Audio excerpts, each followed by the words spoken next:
اصدقائي المشاهدين، اسعد الله اوقاتكم بكل خير هنا من استاد وملعب نادي جزيره الورده ودوره كره القدم لاطباء الاسنان بالداهليه تحت الامكانيات الكبيره لدكتور حاتم الجندي والرعايه الكبيره هنا المتواجده في هذا الموسم للمعهد الالماني بالمنصوره، تنظيم واشراف كبيره من الدكتور مصطفى الشافعي ومع فريق الشافعي اللي حقق اول نتيجه واول امكانيات للثلاث نقاط الغاليه في اللقاء الافتتاحي في لقاء قمه جمع بين الشافعي والدكتور محمد عبد السلام ليتألق اولاد الشافعي ويحصلوا على الثلاثيه بالنسبه للنقاط.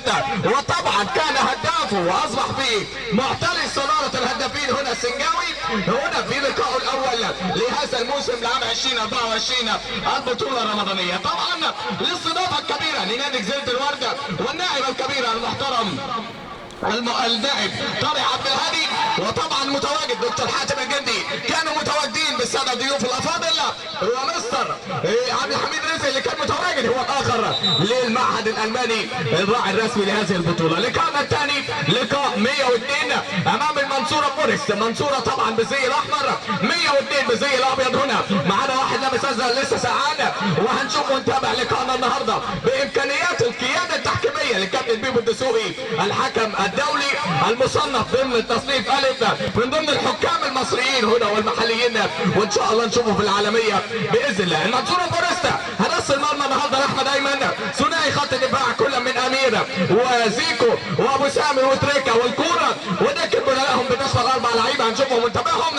الناحيه الثانيه 102 بالاسماء الكبيره لعمر ايمن وعبد الرحمن فتحي وحازم بشلاوي وميشو وزيكو واكرم وعبد الوهاب وعصام، هي ودكب البدلاء النهارده في لقائنا الثاني في اليوم الافتتاحي الاول لبطوله اطباء الاسنان للمتابعه الكبيره للمسؤوليه المهمه النهارده تحت الانظار وتحت الفيديو المونتاج لاحمد عادل اللي هيتابع معنا البطوله بشكل رسمي للموسم الثالث على التوالي هنا في بطوله طب اسنان. هذه اللعبه الكره والمتابعه الاولى من جانب لاعبي المنصوره فورست، امكانيات الزي الاحمر ولعبات الزي الاحمر. واذا ذكرنا في الدوري فان الزي الاحمر والابيض تلقوا الهزيمه القاسيه في لقاء النهارده، لكن الزي الازرق بقى السماوي فريق الشافعي هو من خطف الثلاث نقاط.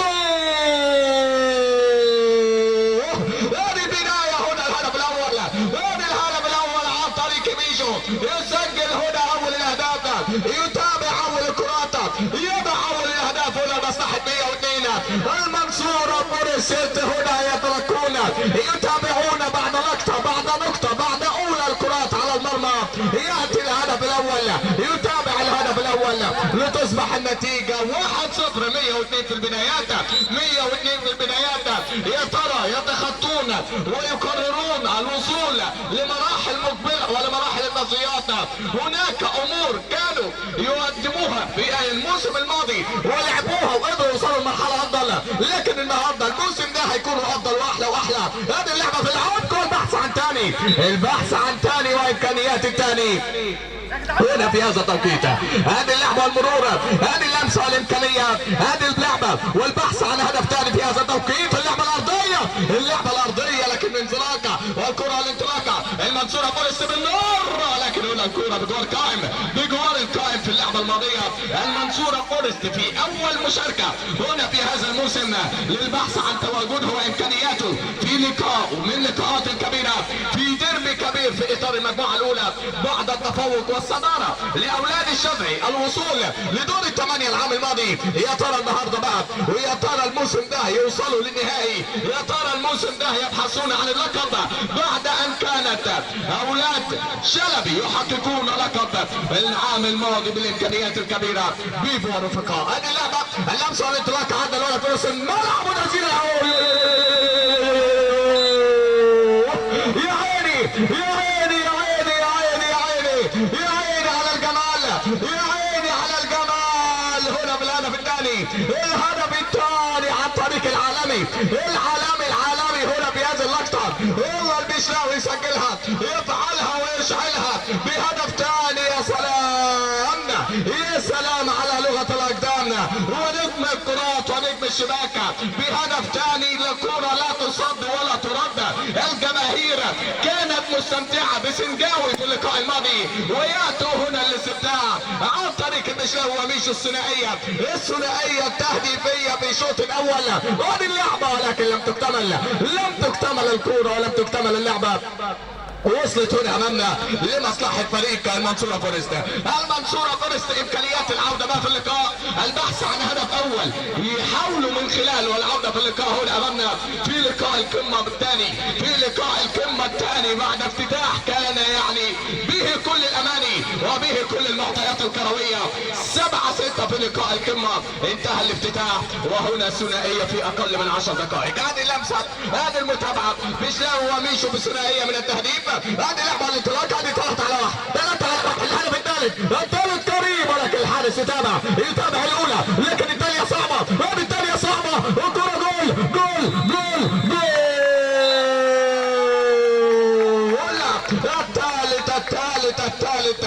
الثالث هنا من جانب 102. يا ترى تسجلوا 102 هدف في البطولة؟ يا ترى ناويين ان انتم تحققوا الرقم؟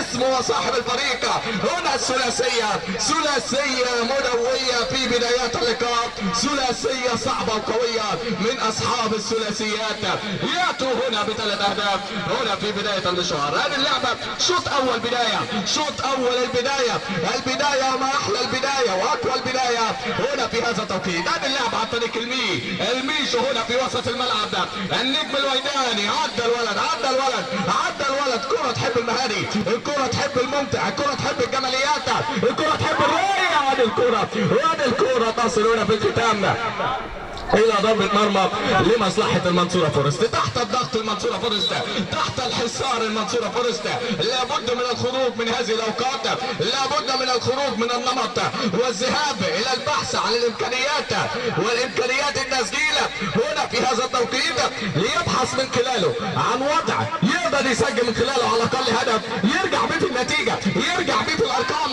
هذه اللعبة والانطلاقة ما كملتش مع الراجل، ترجع الكرة بلمسة، ترجع ل 102 دفاعات المنصورة ويبقى بلمسة الفورست. هذه الكرة 102 بشلاوي يكسب خطأ في نص الملعب.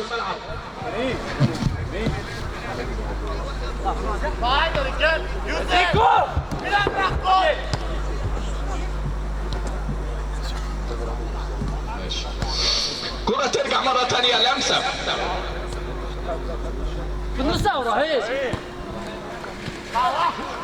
كرة ترجع ولمسة من جديد. هذه كرة من جانب مشلاوي، يلعب لمسة، كانت غريبة نزيكو في اللقطة الماضية. كرة ترجع لمسة، البحث عن هدف أول. هذه الكرة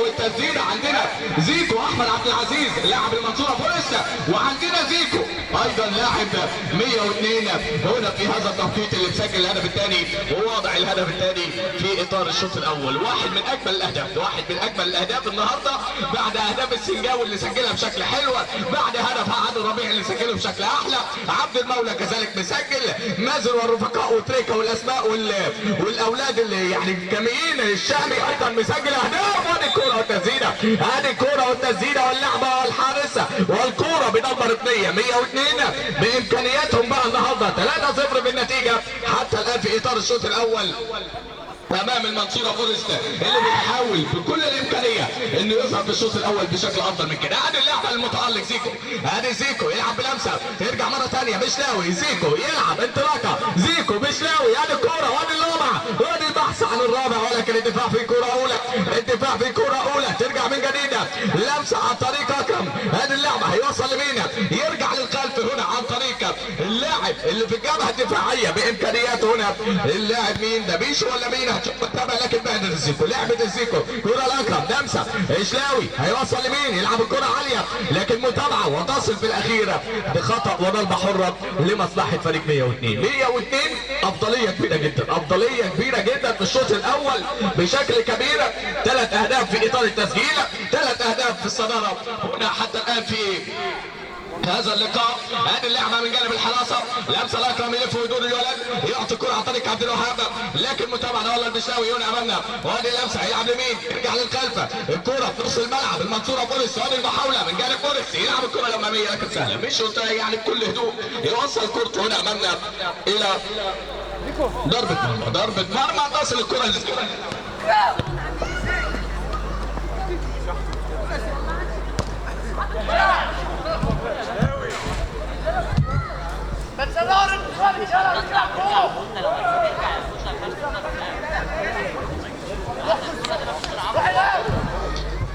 كرة وعودة من جديد. 3-0 في النتيجة، 3-0 في النتيجة في وقت يسمح فيه او يحاول فيه المنصورة فورست ان يعود هنا في اطار الشوط الاول. اي حاجة عشان لسه انا خلاص، اي حاجة عشان خلاص. كرة ولمسة، رايح فين؟ على فين يا ميشو؟ على فين؟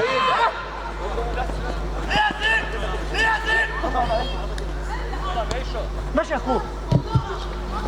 كرة ومتابعة، كرة ومتابعة، ده أحمد نزل. يا لسه لك لمسة، لسه لك لمسة، عملت مشوار كبير ولكن لسه لك لمسة وتقرب للهدف، والكرة بالأخير تصل هنا أمامنا ضربة ركنية، ضربة ركنية لمصلحة المنصورة فورست اللي بيحاولوا زي ما قلنا بكل الإمكانية إن هم يسجلوا، لأن طبعا طلبتوا 3 صفعات هنا في إطار الشوط الأول بثلاثية تم تسجيلها من جانب لاعبي 102.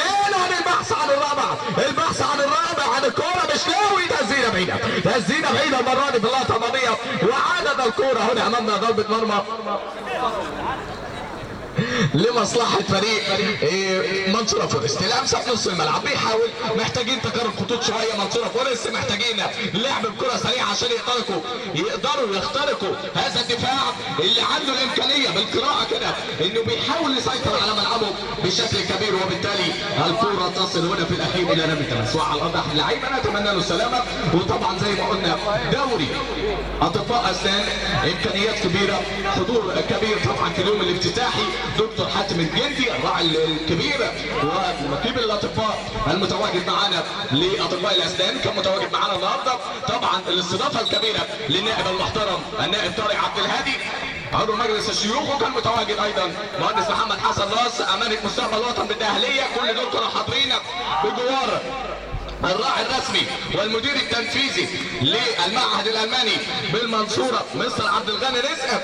وطبعا متواجد معانا بقى ما زال في ارض الملعب دكتور محمد عبد العاطي مدير عام نقابه اطباء الاسنان بالداهليه اللي بيتابع وبيشاهد ودائما حاضر في هذه البطوله على مدار السنين، يشاهد ويكمل سلسله التنظيم القائم عليه الدكتور مصطفى الشافعي بشكل كبير على مدار السنين. هذه اللعبه تسديده لكن المره دي بعيده، وتصل الكره هنا امامنا ضربه مرمى ولا ضربه ركنيه، هنشوف ونتابع في اللقطه الاخيره. لكن فريق 102 مقدم شوط اول كبير جدا من حيث التهديف، ممكن نقدر نقول ان البوزيشن متوازن، الاستحواذ مترابط كبيرا، ولكن الحاله التهديفيه هي الاولى. هذه اللعبه هذه فرصه هدف، فرصه هدف، مش ممكن اضاعوا فرصه هدف كانت قريبه، فرصه هدف كانت قريبه جدا جدا جدا من انه يضع هدف، من انه يسجل هدف هنا في هذا التوقيت، والكرة تصل هنا امامنا لمصلحة لاعبي فريق 102. هذه الكرة، هذه المتابعة، هذا التحضير، هذا زيكو من جديد، الهداف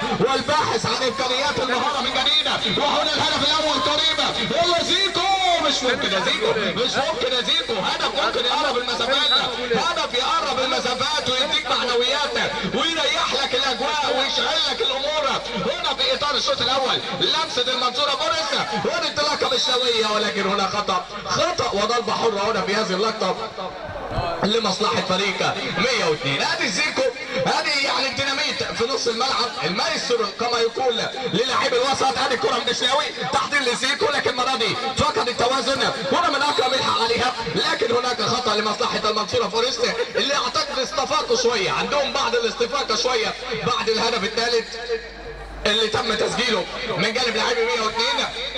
لذلك المنصوره فورست يحاول هنا، ولكن هنا ابو هاب على فين متابع الكره بشكل حلو وعدى بشكل احلى، ودي بقى 4-2 4-2. اتفضل فضل التسديد في اللقطه الماضيه، وكوره بتقدم من الحارس ونظرت نية والزيكو اقوى من المطلوب هنا من جانب الزيكو، وتصل الكوره هنا امامنا ضربه مرمى لمصلحه المنصوره فورست.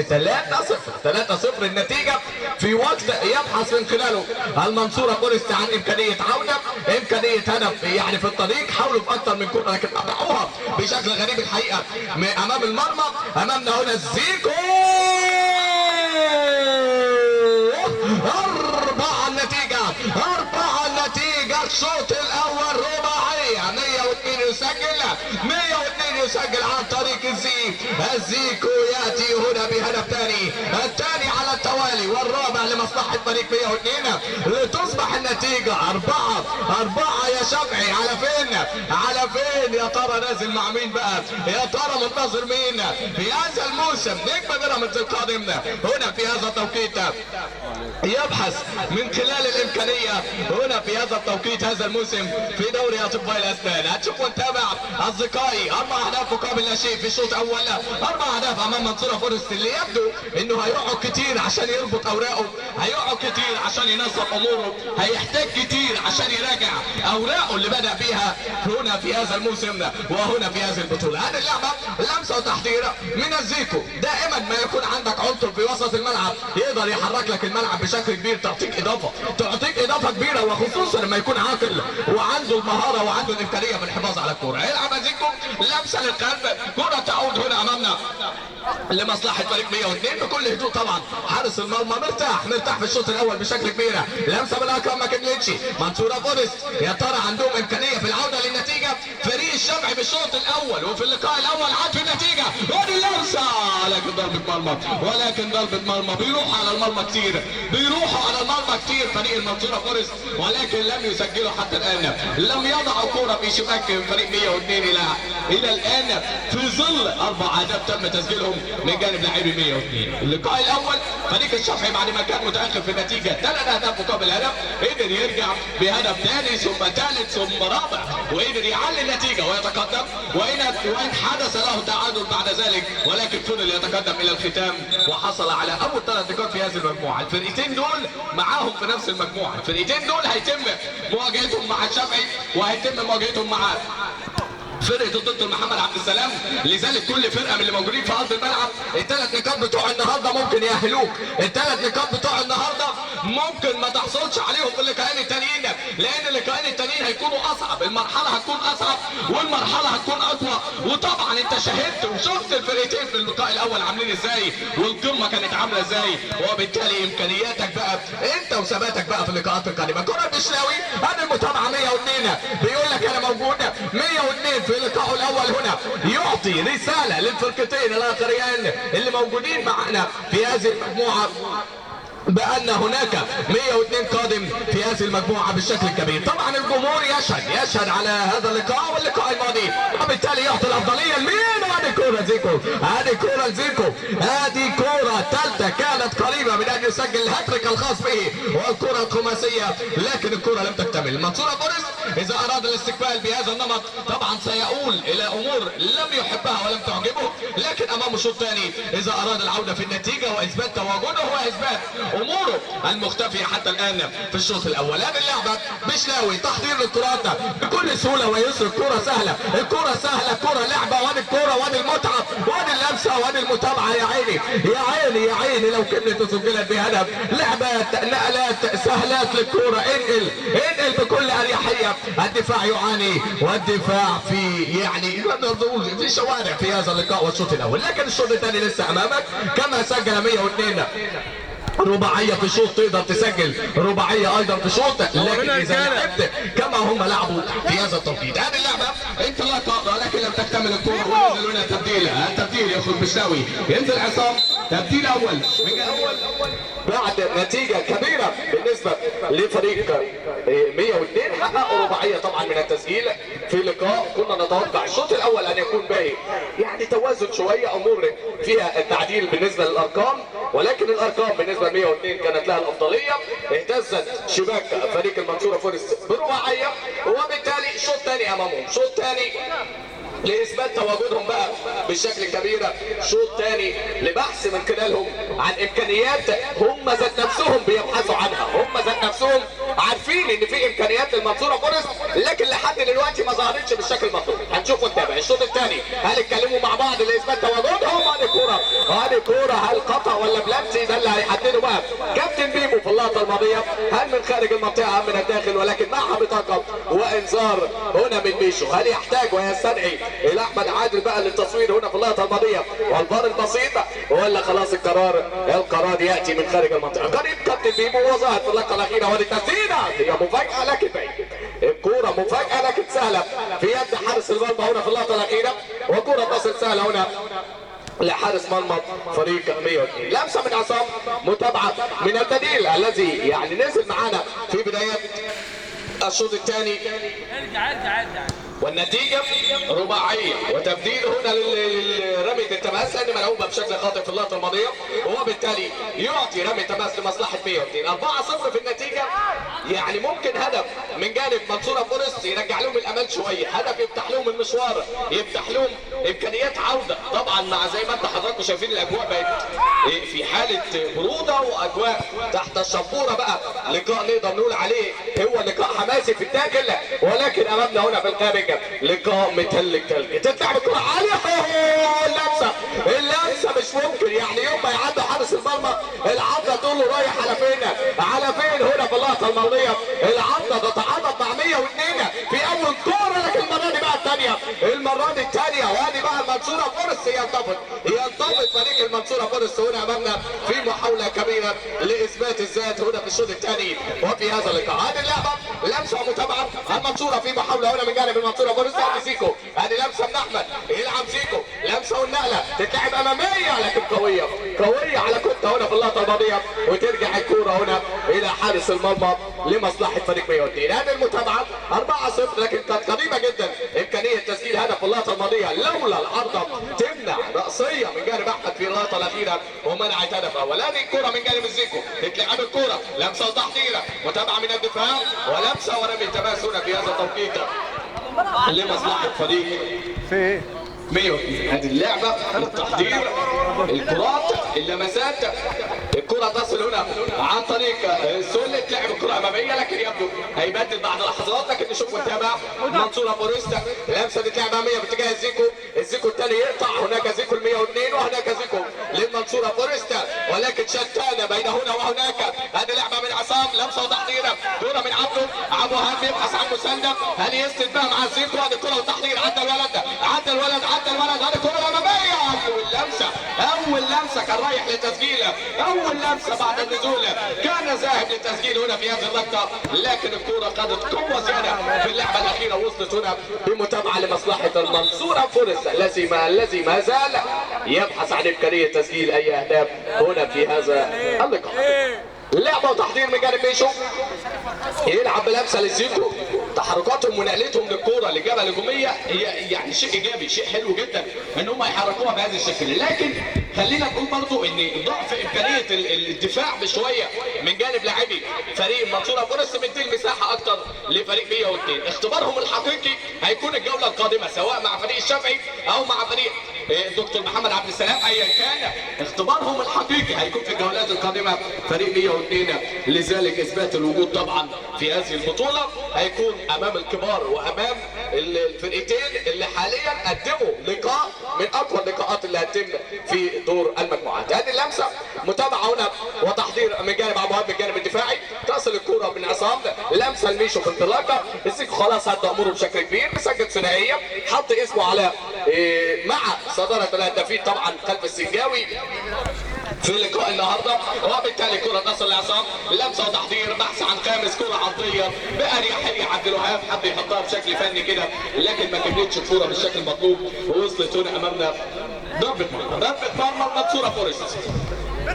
وامكانيه الحفاظ بقى على وضعهم بالشكل الكبير في اطار المجموعه هيحتاجوا الى مجهود كبير، هيحتاجوا الى دقه ولعب بشكل افضل وامكانيه محاوله الترابط، لكن الولد هنا احمد بيحاول هنا امامنا ويكسب اعتقد ضربه ركنيه ولا ايه؟ هنشوف ونتابع القرار في اللقطه الاخيره. كوره وضربه ركنيه هنا امامنا المنصوره فورست. 4-0 في النتيجه، ما زالت نتيجه الشوط الاول هي المسيطره على الشوط الثاني حتى الان. لمسه من عصام، تحضيرا، عوده لميشو، ميشو يلعب للبديل هنا امامنا بلمسه وتحضير، هو الاخر لعب له وهاب، نقله والثانيه كوره متابعه توصل لعصام لكن ما كملتش وتصل هنا امامنا لمصلحه لاعب المنصوره فورست. ادي الانطلاقه، ادي المتابعه، بيبحث عن يعني كان ممكن يسند مع احمد في اللقطه الماضيه لكن حب ياخدها بشكل فردي. كوره ترجع هنا بلمسه لعب وهاب، تتلعب لزيكو يلعبها اماميه باتجاه عبد الوهاب، لمسه وتحضير، عدى الولد عدى الولد هل يسجل بقى هدف بشكل فردي؟ خدم مع زيكو تسديده بعيده، زيكو تسديده بعيده، وكويس ان الناس يعني وضت في اللقطه الماضيه والكره تصل هنا امامنا ضربه مرمى لمصلحه فريق المنصوره. 4-0 في النتيجه. تبديلات بتتم من جانب المنصوره فورست في اللقاء الان في الشوط الثاني. خلاص بقى اصبح يشارك كل اللي عنده وكل اللي لعبته عشان يشوف يعني مين اللي يقدر يكمل في الفتره القادمه، مين اللي يقدر يتابع في اللقاءات القادمه، لان زي ما حضراتكم عارفين ان اللقاءات القادمه هتكون اقوى بشكل كبير. ادي لمسه لزيكو، التحضير زيكو يلعب بلمسه، الكره لمين؟ الكره هنا بمتابعه لميشو، نقله والثانيه، ادي المتابعه هنا بانطلاقه، ادي البحث من جانب زيكو، بحث عن امكانيه تسجيل هدف اخر، هامس الاهداف في الطريق، لمسه من عصام، تحضير لميشو، ميشو للزيكو، تسديده لكن ما كملتش، الزيكو الاخر يعطي رمي تماس في هذا الطرف. شوفوا نتابع غدا باذن الله لقاءات المجموعه الثانيه اللي هنشوفها باذن الله، وبتضم عده اسماء قويه على راسها طبعا فريق حمدي شلبي متواجد طبعا في اطار المجموعه الثانيه زي ما قلت لك، على راس المجموعه الثانيه واحده من الاسماء والفرق الثقيله، واحد من حامل اللقب، وطبعا فريق أودرو واحد ايضا من الفرق اللي مدككه بالنجوم وبامكانيات كبيره هنشوفها ونتابعها ايضا غدا. وادي الكوره وتسديده بعيده من عصام في اللقطه الماضيه. فريق بدر وعمر ده اول مره وهنشوف نتابع هل بدر وعمر بقى يقدروا ينافسوا في هذه البطوله ولا لا. فريق فلسطين اللي ان شاء الله للمره الثانيه بعد ما كان بالقدس في المره الاولى ان شاء الله نشوفهم بقى في هذا الموسم بالشكل الكبير. المجموعه الثالثه بتشمل اصدقاء شمس، طبعا واحده من الفرق اللي قدمت الموسم الماضي بشكل كبير، وان شاء الله الموسم ده داخل وناوي بشكل كبير ايضا على حمل اللقب والبطوله. اصدقاء دكتور حمزه كذلك في هذه المجموعه، لابسوك سنتر في هذه المجموعه شايني متواجد ايضا فريق شايني في هذه المجموعه الثالثه. المجموعه الاخيره بتشمل توتال وفريق توكيلات محمد فكري وفريق اسلام 5% وفريق اكس، وبالتالي عندنا 4 مجموعات باربع فرق، 16 فريق يتنافسوا على حمل هذا اللقب. 16 فريق امامهم مشوار على مدار 20 يوم بامكانياتهم الكبيره بقى، كل واحد يثبت تواجده. فريق الشافعي اثبت امكانياته في اللقاء الاول والكبير وصعب طبعا امام فريق بحجم دكتور محمد عبد السلام، مازن وتريكا والاسماء المعروفه، وخلاص تقريبا 4-0 مش عايزين يسجلوا اكتر من كده، حتى الكوره مش مسانده في التسجيل اكتر من كده، وبالتالي 4-0 في النتيجه. زي ما قلت لك فريق الشافعي امام ميزو، امام تريكا، وامام الاسماء اللي كانت مقدمها في اللقاء الاول الشامي، وقدروا يتفوقوا في لقاء وديربي كبير من ديربيات الكره هنا في طب اسنان. وان شاء الله لقاءاتهم القادمه عندك لسه حمدي شلبي، عندك لسه اوترو، عندك في اسماء لسه اكس، وايضا اسلام 5%، توكيلات محمد فكري، في اسماء وفي فرق تقدر تنافس بقوه هذا الموسم ان شاء الله. ادي اللعبه لمسه وتحضير 102 حاليا، واحد من الفرق اللي نقدر نحط عليها علامة تحضير كبيرة وعلامة إمكانيات وجودة حتى الآن. أصدقاء شمس واحد من الفرق اللي عليه علامة الجودة هنا في هذه البطولة، لذلك إن شاء الله بطولة ستكون قوية بعد يومها الأول هنا أمامنا وتحت الريادة الكبيرة للدكتور حاتم الجندي. كرة سهلة، لمسة ومتابعة هنا لمصلحة فريق المنصورة فورست اللي اعتقد معنويا فقد الامور نسبيا، ولكن بيحاول على الاقل العودة في الامور، لربما الاهداف تفرق معاه في وقت من الاوقات اذا يعني استفاق في الجولات القادمة واستفاق في الاوقات القادمة. تدخل غير مقصود طبعا في اللقطة الماضية لانه انزلق بشكل غير مقصود من جانب عبد الوهاب، لكن نتمنى السلامة في اللقطة الماضية الكتة، وبالتالي ضربة حرة هنا امامنا لمصلحة فريق المنصورة فورست. 4-0 في النتيجة. اللقاء يعتبر منتهي من الشوط الاول بشكل كبير، على عكس لقاء الجولة الأولى أو لقاء الافتتاح اللي كان متم طبعا بشكل كبير وشكل أحلى. تدوش قلم يا محمد اللي انت عايزه باشا. تدوش قلم يا محمد حسن، تدوش قلم. عشان مش عايز بس علامة سادس.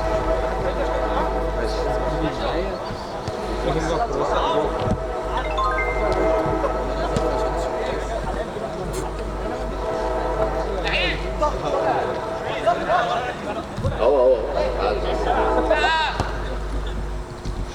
لحقته تاني عشان ده وقت. عايز اغني رب الناس يا عم جاي لك. كرة ترجع مرة تانية، لمسة ومتابعة من جانب لاعبي فريق 102 اللي زي ما قلت لحضراتكم في لقائه الأول أثبت إنه اللي داخل وناوي على مأموريته، داخل وناوي على حمل اللقب النهارده في هذا الموسم. لذلك كل فريق بيبان من لقائه الأول بشكل كبير، حتى وإن كان هناك بعض الأمور اللي بتتغير في الفريق ليس من حيث الأسماء ولكن من حيث الأداء ومن حيث الترابط والفكر والعودة من جديد في الجولات الثانية. لكن اللقاء الأول بيفرق، خطف الثلاث نقاط بتفرق، معطيات اللقاء الاول بتفرق، على عكس مثلا الموسم الماضي فريق الشافعي وان انهزم في اللقاء الاول لكن قدر يصعد للمربع الذهبي في العام الماضي وقدر يقدم بعد كده وما غيرش حاجه تقريبا، بنفس الاسماء بنفس الامكانيات، وكان في ايضا معاه الدكاتره الكبار على امور بقى العناصر البدنيه. يعني ممكن تقول الشباب ده عناصر بدنيه ممكن تكون اقل من الشباب كثيرا، لكن بالعقل وبالكره قدر يوصل للنصف النهائي لكن لم يحالفه الحظ بعد ذلك. كانت الكرة متابعة وتسديدة من جانب منصورة فورست، لكن الكرة بجوار القائم هنا أمامنا وهي توضح حال منصورة فورست في جولته الأولى وفي لقائه الأول الذي لم يكن يتوقع منصورة فورست أن تكون الأمور وتؤول إلى هذه الشكل. حبيب الدسوقي خلاص بقى زعان في هذا الوقت، لكن لازم نكمل الأمور للنهاية. أدي المتابعة، أدي الكرة، أدي المساندة، وأدي التسديدة. وحتى فريق 102 تقريبا مش عايز يسجل، بس هم 4-0 في النتيجة حتى الآن. الشوط الثاني يعتبر هادئ، الشوط الثاني يعني واخد طابع البرودة نسبيا. الشوط الأول كان أحلى، كان في حماسة شوية حتى وإن كانت النتيجة بتذهب إلى أمور أخرى، لكن الشوط الثاني خلاص واخد طابع البرودة بشكل كبير. طبعا النتيجة لو قريبة شوية أقدر أقول لك إن اللقاء كان هيبقى أحلى. اللقاء حتى لو كانت منصورة فورست سجلت هدف في الشوط الأول وبعد كده رجعت الشوط الثاني سجلت كمان هدف، كنت ممكن أقول اللقاء هيبقى في اتجاه تاني. لكن حتى الكور اللي جات لهم وطبعا أفضلها وأحلاها كرة أحمد بالرأسية، لكن كانت العارضة بقى قالت لهم خلاص اليوم مش يوم. ادي اللعبة، لمسة من ميشو، تحضير هنا امامنا، محاولة واستقطاب للكرة اللي جابها الهجومية. ده عصام يلعب كرة امامية سهلة لعبد الوهاب، 1-على-1 خلاص امام الحارس، يسجل هدف خامس في هذا التوقيت وتصبح النتيجة 5 أهداف مقابل لا شيء امام منصورة فورست اللي اعتقد خلاص فقد اماله في خطف 3 نقاط في جولته الاولى. يستعد بقى للجولات القادمة، يستعد لمعاركه القادمة امام الشافعي وامام دكتور محمد عبد السلام. هذه اللعبة لمسة ومتابعة في كرة امامية، تحضير هنا من جانب عبد الوهاب، اللمسة والحفاظ على الكرة.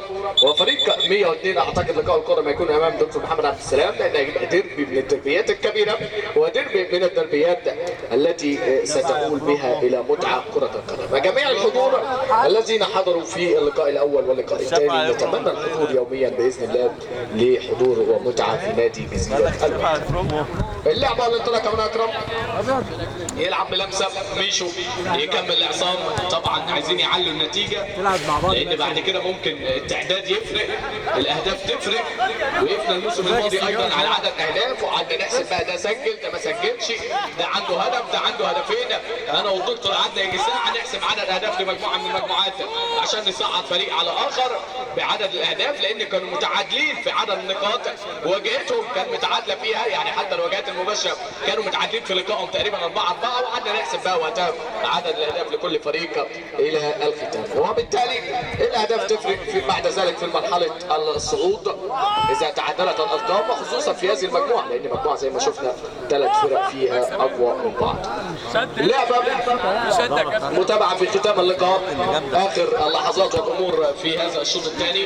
ادي اللعبه والمتابعه، كره لعصام هيخلصها بقى بالسادس. ادي المتابعه بالسادس، خلاص يتابع عصام هدف سادس هنا في هذا التوقيت، وبالتالي 6 اهداف مقابل لا شيء في نتيجه كبيره بالنسبه ل 102 وغير متوقعه بالنسبه لمنصوره فورست في اللقاء الان. يلا يا عم